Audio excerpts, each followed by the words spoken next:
ಈ ಡಿಸಿಪಿ ಮನೆಯ ಕೂಲಿ ಕೆಲಸದವರು ಪೊಲೀಸರು. ಸರ್ಕಾರ ಇವರಿಗೆ ಸಂಬಳ ಕೊಡೋದು ಕಾಕಿ ಹಾಕೊಂಡು ಜನರಿಗೆ ರಕ್ಷಣೆ ಕೊಡಲಿ ಅಂತ. ಆದರೆ ಅಂಥ ಪೊಲೀಸರನ್ನು ಇಲ್ಲೊಬ್ಬ ದೂರ್ತ ಜೀತದಾಳುಗಳ ಥರ ದುಡಿಸಿಕೊಳ್ತಿದ್ದಾನೆ. ಇವನು ಬಾಯಿ ಬಿಟ್ಟರೆ ಮಾತಾಡೋದೆಲ್ಲ ವೇದಾಂತ, ಆದರೆ ಮಾಡೋದು ಮನೆಹಾಳು ಕೆಲಸ. ಇದೇ ಈ ರಹಸ್ಯ ಕಾರ್ಯಾಚರಣೆ ಡರ್ಟಿ ಪೊಲೀಸ್.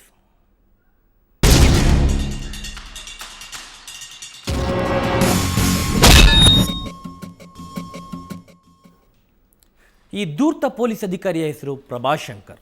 ಮೈಸೂರಿನಲ್ಲಿ CAR DCP ಎಮರ್ಜೆನ್ಸಿ ಟೈಮಲ್ಲಿ ರಕ್ಷಣೆ ಕೊಡಬೇಕಾಗಿರೋ ಪೊಲೀಸರನ್ನು ನಿಯೋಜಿಸೋ ಅಧಿಕಾರಿ. ಆದರೆ ಆ ಪೊಲೀಸರ ಕೈಯಲ್ಲಿ ಅದೊಂದು ಕೆಲಸ ಬಿಟ್ಟು ಮಿಕ್ಕಿದ್ದನ್ನೆಲ್ಲ ಮಾಡಿಸಿಕೊಳ್ತಿದ್ದಾನೆ. ಬಾಯಿ ಬಿಟ್ಟರೆ ವೇದಾಂತವನ್ನೇ ಮಾತಾಡ್ತಾನೆ, ಫಿಲಾಸಫಿ ಹೇಳ್ತಾನೆ. ಆದರೆ ಮಾಡ್ತಿರೋದು ಮಾತ್ರ ಅವನು ಪೊಲೀಸರ ಕೈಯಲ್ಲಿ ಏನೆಲ್ಲ ಮಾಡಿಸ್ಕೊಂಡಿದ್ದಾನೆ ಅನ್ನೋದನ್ನ ನೀವು ಒಮ್ಮೆ ನೋಡಿ. ಖಾಕಿ ಅಂದ್ರೆ ಎಲ್ರಿಗೂ ಒಂಥರ ಭಯ ಇರುತ್ತೆ. ಪೊಲೀಸ್ ಅಂದ್ರೆ ಸಾಮಾನ್ಯ ಜನ ಸ್ವಲ್ಪ ಭಯ ಭಕ್ತಿ ಇಟ್ಕೊಂಡೇ ಇರ್ತಾರೆ.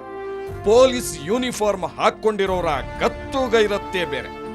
ಪೊಲೀಸ್ ಆಗಬೇಕು ಅಂತ ಬಯಸೋ ಯುವಕರಿಗೆ ಸರ್ಕಾರಿ ಸಂಬಳಕ್ಕಿಂತ ಹೆಚ್ಚು ಅಟ್ರಾಕ್ಟ್ ಮಾಡೋದು ಆ ಪೊಲೀಸ್ ಯೂನಿಫಾರ್ಮ್ಗಿರೋ ಗತ್ತು ಮತ್ತು ಅದೇ ಪೊಲೀಸ್ ಯೂನಿಫಾರ್ಮಿನ ತಾಕತ್ತು. ಆದ್ರೆ ಈಗ ನಾವು ಹೇಳೋಕ್ ಹೊರಟಿರೋದು ಖಾಕಿ ತೊಟ್ಟು ಜನರನ್ನ ರಕ್ಷಿಸೋ ಡ್ಯೂಟಿ ಮಾಡ್ತಿರೋ ಪೊಲೀಸರ ಬಗ್ಗೆ ಅಲ್ಲ.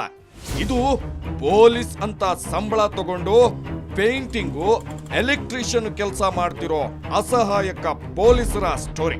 ಹಾಗೇನೆ ಪೊಲೀಸ್ ಯೂನಿಫಾರ್ಮ್ ಹಾಕೊಂಡು ತನ್ನ ಕೈ ಕೆಳಗಿನ ಪೊಲೀಸ್ ಪೇದೆಗಳನ್ನ ಅಕ್ಷರಶಃ ಕೂಲಿಗಳಂತೆ ಮಾಡಿಕೊಂಡಿರೋ ಧೂರ್ತ ಅಧಿಕಾರಿಯೊಬ್ಬನ ದರ್ಪದ ಸ್ಟೋರಿ. ಈ ಸ್ಟೋರಿಯ ಹೀರೋ ಮತ್ತು ವಿಲನ್ ಹೆಸರು CAR DCP Prabhashankar.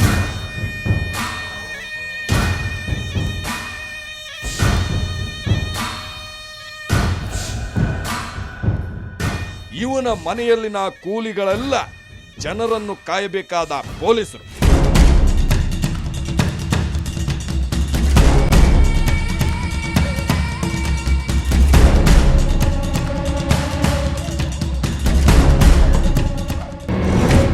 Please understand the philosophy of life. You cannot right all wrongs. ಪ್ರಪಂಚದಲ್ಲಿ ಏನೇನು ತಪ್ಪಿದೆಯಾ ಎಲ್ಲ ನಾವು ಸರಿ ಮಾಡ್ತೀವಿ ಅನ್ನೋದು ಅದು ತಪ್ಪು. ನಂಬರ್ 1. ಎರಡನೇದೇನು ಗೊತ್ತಾ, media it's called the fourth estate. It should be responsible, it should be sensible and not sensationalise things. ಈತನ ಫಿಲಾಸಫಿ, ತತ್ವ, ವೇದಾಂತ ಕೇಳ್ತಾ ಇದ್ರೆ ಈತ ಎಲ್ಲೋ ಕಾವಿ ಹಾಕೊಂಡು ಸ್ವಾಮೀಜಿ ಆಗ್ಬೇಕಿದ್ದವನು ಮಿಸ್ ಆಗಿ ಖಾಕಿ ಹಾಕೊಂಡು ಪೊಲೀಸ್ ಆಗ್ಬಿಟ್ಟಿದ್ದಾನೆ ಅನ್ಸುತ್ತೆ. ಈ ಮಹಾನುಭಾವನ ಬಗ್ಗೆ ನಿಮಗೆ ಅಂಥದ್ದೇನಾದ್ರೂ ಫೀಲಿಂಗ್ ಬಂದಿದ್ರೆ ಸ್ವಲ್ಪ ತಡ್ಕಳಿ. ಇವನ ದರ್ಪ ದೌಲತ್ತಿನ ಕಥೆಯನ್ನು ಬಿಚ್ಚಿಡ್ತೀವಿ. ಬೇರೆಯವರಿಗೆ ಜವಾಬ್ದಾರಿ ಹೇಳೋ ಆಸಾಮಿ ಕಟ್ಟಿಸಿರೋ ಈ ಮನೆಯನ್ನೊಮ್ಮೆ ನೋಡ್ಕೊಂಬಿಡಿ.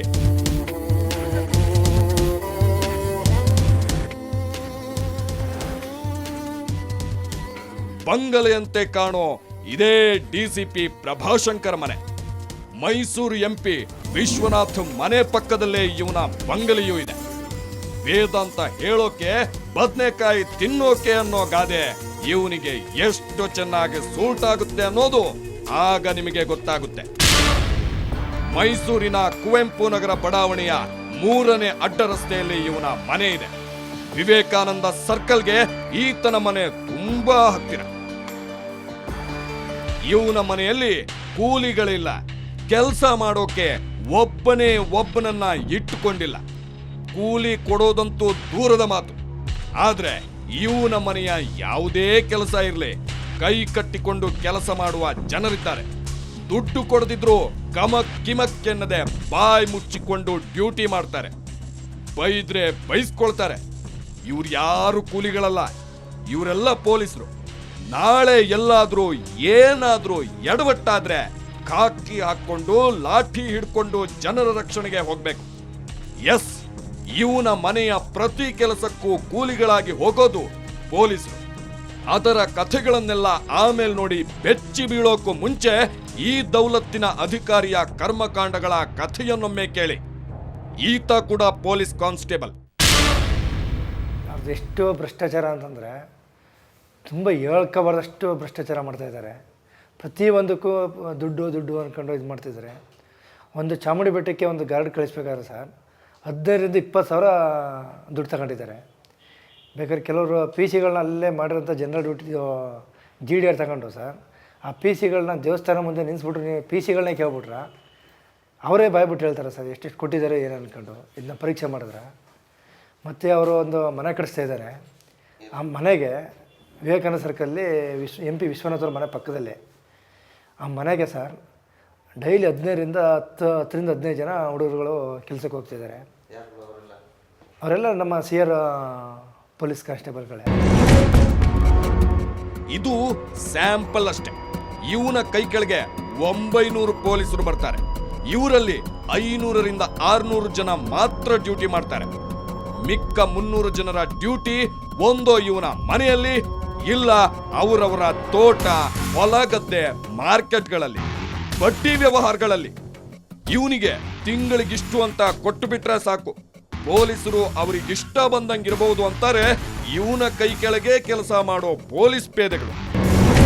ಡ್ಯೂಟಿ ತೋರಿಸ್ಬಿಟ್ಟು ಇದು ಮಾಡೋದು ಸರ್, ಮಂತ್ ದಿವ್ಸಕ್ಕೆ ಕಳಿಸ್ಬಿಡೋದು ಸರ್. ಪ್ರಭಾಶಂಕರ್ ಅವ್ರದ್ದು ಅವ್ರು ಡ್ಯೂಟಿ ತೋರಿಸ್ತಾರೆ ಸರ್. ಅದು ಒಂದು ದಿನಕ್ಕೆ ಅವ್ರನ್ನ ಕೋರ್ಟು, ಒಂದಿನ KR ಹಾಸ್ಪಿಟ್ಲು, ಒಂದಿನ VIP, ಒಂದಿನ ಇಲ್ಲಿ ಸ್ಟ್ಯಾಂಡ್ ಬೈ ಅಂತ ತೋರಿಸ್ತಾರೆ ಸರ್. ಒಂದು ತಿಂಗಳಲ್ಲಿ ಅವರು ತಿಂಗಳಿಗೆ 5,000 ರೂಪಾಯಿ 6,000 ರೂಪಾಯಿ ಕೊಟ್ಬಿಟ್ಟು ಅವ್ರು ಹೊರಗಡೆ ಇರ್ತಾರೆ ಸರ್. ಅವ್ರು ಹೊರಗಡೆ ಪರ್ಸನಲಾಗಿ ಏನಾದ್ರು ಸೈಡ್ ಬಿಸ್ನೆಸ್ ಮಾಡ್ಕೊಬಿಡ್ತಾರೆ ಸರ್. ಇಷ್ಟೆಲ್ಲ ಕೇಳಿದ್ಮೇಲೆ ಇವನನ್ನ ಕ್ಯಾಮ್ರಾದಲ್ಲಿ ಹಿಡಿದು ಹಾಕಲೇಬೇಕು ಎಂದು ಹೊರಟಿತ್ತು ನಮ್ಮ ಟೀಮ್.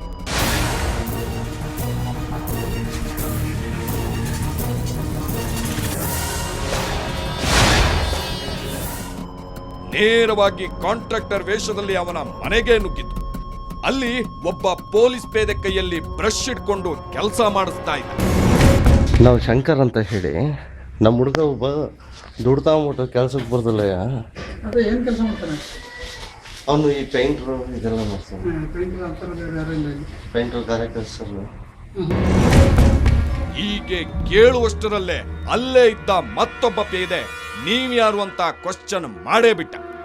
ಆಮೇಲೆ ನೀವು ಆ ರೀತಿ ತಿಳ್ಕೊಳಕ್ ಹೋಗ್ಬೇಡಿ.